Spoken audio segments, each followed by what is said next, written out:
পাহাড়ের ধারে ধারে আমিন বাবু জরিপ করে, ই জমি টলি হলারে কালা চাঁদ।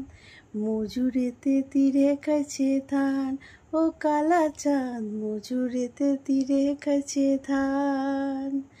জনম জনম ধরে চাষ করেছি, আর মাটি কেটে পাথর কেটে জমি বানাইছি। জনম জনম ধরে চাষ করেছি, আর মাটি কেটে পাথর কেটে জমি বানাইছি।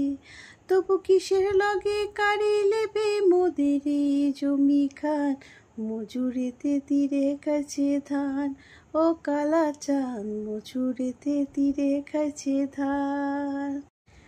টাকা লাগিয়ে লাগিয়ে দিব, এই জমিটো না ছাড়িব, কোর্ট থেকে অফিস থেকে কাগজ করাইছি। তবু